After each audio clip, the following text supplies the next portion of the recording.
మన అందరం ఎదురు చూస్తున్న గ్రాండ్ ఫినాలే రాకనే వచ్చేసింది. ఒకటి కాదు, రెండు కాదు, వరుసగా విన్నర్ అయిన వాళ్ళకి బంపర్ ఆఫర్ అందించిస్తూ వచ్చేసారు పుష్పరాజ్ అల్లు అర్జున్ గారు. ఇంకా అల్లు అర్జున్ గారు స్టేజ్ పైకి అడుగుపెట్టి ఇంకా ట్రోఫీని అందించేందుకే కాదు 3 BHK ఫ్లాట్ని కూడా ఆఫర్ చేస్తూ వచ్చేసారు. అది కూడా జూబ్లీ హిల్స్లోనే అంటూ చెప్పుకుంటూ రావడం అందరికీ షాక్ వచ్చేసింది. అసలు విన్నర్ ఎవర్రా బాబు ఈ సీజన్లో లక్కీస్ట్ పర్సన్ అన్నట్లుగా కంటెస్టెంట్సే కాదు ఆడియన్స్కి కూడా ఎదురు చూస్తూ వచ్చేసారు. ఇంకా పుష్ప 2 నుండి అయితే అల్లు అర్జున్ గారు అయితే తన సక్సెస్ని సెలబ్రేషన్ అంటూ బిగ్ బాస్ స్టేజ్ పైకి అయితే జరుపుకుంటూ కనిపించేశారు.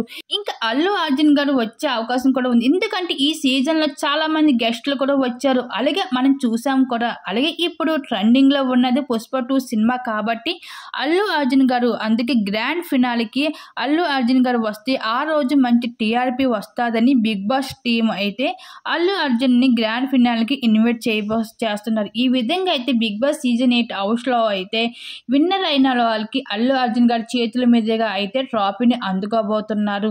మరి ఈ సీజన్లో అయితే నిఖిల్ గౌతమ్ ఇద్దరు కూడా పోటాపోటీగా ఉన్నారు. మరి నిఖిల్ గౌతమ్ వీళ్ళిద్దరు ఎవరు విన్నర్ అయ్యి ఆ లక్కీస్ట్ పర్సన్ ఎవరు అనుకుంటున్నారు? మీ అభిప్రాయాన్ని తప్పకుండా కామెంట్ సెక్షన్ షేర్ చేసుకోండి.